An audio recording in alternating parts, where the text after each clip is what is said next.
Hey guys! First off, sorry, I know you haven't heard from us in a bit. We've just been spending some time off, visiting home for the holidays, boring stuff. Now, true to his word, we haven't seen or heard any sign of Faulkner, so that's promising. Anyway, I just thought I would share another journal entry until we get back on the road.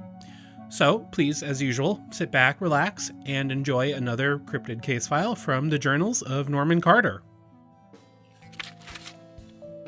June 8th, 1971. Looks like I'm heading to Arkansas. There's a monster in the news. This family saw some kind of monster around their house. Stalked them for a few days. It finally tried breaking into their house and attacked the husband, another big ape from the sounds of it. According to this article, a posse went out and tried to kill it, because that always solves things. I need to get down there and sort things out before anyone else gets hurt, man or monster.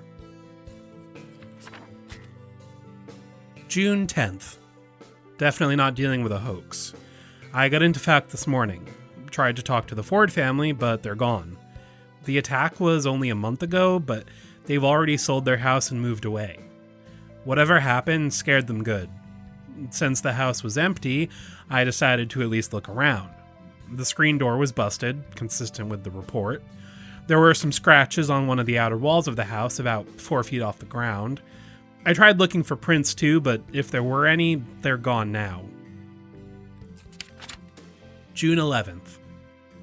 Been talking to locals, trying to get a better grasp of the situation. A few people told me there have been legends of a creature in the swamps for decades now. I also managed to track down one of Ford's friends, Harry. He was there the night of the attack. Says they all saw the creature in Ford's backyard and shot at it to no effect.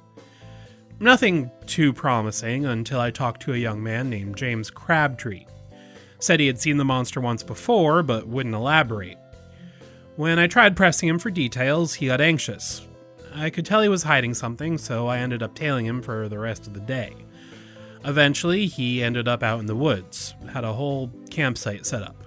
All the necessary supplies for a hunt. Looked like he'd been out there a while. So I finally came out of hiding. With a little extra persuasion, I finally convinced him to tell me the truth. Turns out he saw the creature when he was a boy back in '65. Terrified him, of course. He was so scared that he shot it in the face 3 times. Said the creature didn't even react. He's been trying to hunt it down ever since, and he almost had it a month ago. Caught it in a f***ing bear trap. Before he could kill it though, the thing broke the trap apart and ran away. Checking the dates, this would have been right before the first sighting, which would explain why it attacked the Ford's house and why it was so aggressive. It was hurt. I destroyed the rest of the traps James had left and convinced him to leave. Told him that the creature really couldn't be killed, so why bother hunting it? Not that I believe that, but it seemed to scare some sense into him. All that's left now is actually finding the damn thing and seeing if I can help it. June 12th. Went into the swamps today. I'm gonna stay out here until I find it. June 13th. Haven't found it yet. I managed to pick it up with my sixth sense for just a minute before losing it again. Definitely on the right track though. June 14th. Found it. It's one of those big apes, alright. Kinda like the Yeti, but skinnier, longer arms. Anyway, I could tell it was still in pain. I approached slowly, but it bared its teeth and growled at me. So I tried using my sixth sense and reaching out to it, telling it I was there to help.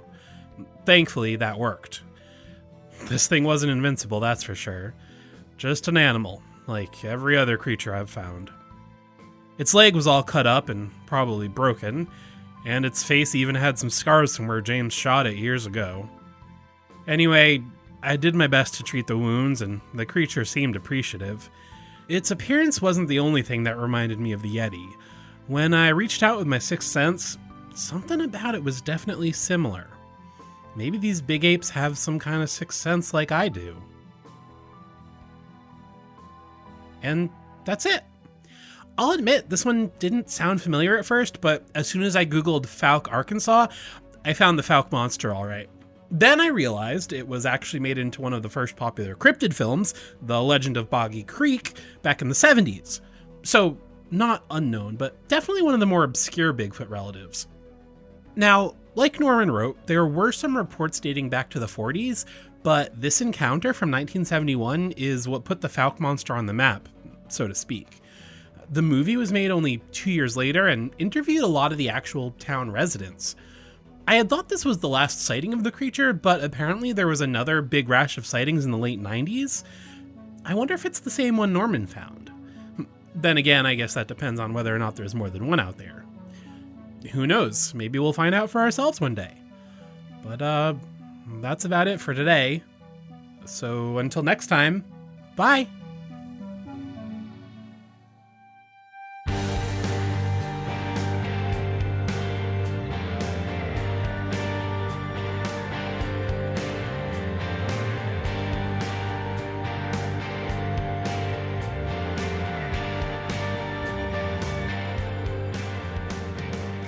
The Cryptid Cases has been a production of Little Giant Monsters. You can follow us by searching Little Giant Monsters on Facebook, Twitter, or Instagram to keep up to date with everything we're working on. We even post a sketch of the latest cryptid every Monday after a new episode. You can also visit our website, littlegiantmonsters.com, to see all of our content in one place. While you're there, want our designs on stickers, t-shirts, coffee mugs, and more? We now have merch. Just look for the merchandise link on our website. If you really like what we're doing and want to see us do more, please consider supporting us on Patreon. Rewards include behind-the-scenes content, bonus material, and more. Search Little Giant Monsters on Patreon or find a link on our website. You can also help us by leaving a rating and review on iTunes. Not only does each review warm our cold, cynical hearts, but it helps us move up the charts and bring the show to a wider audience. Your continued support means so much to us. Thanks for listening and see you again soon.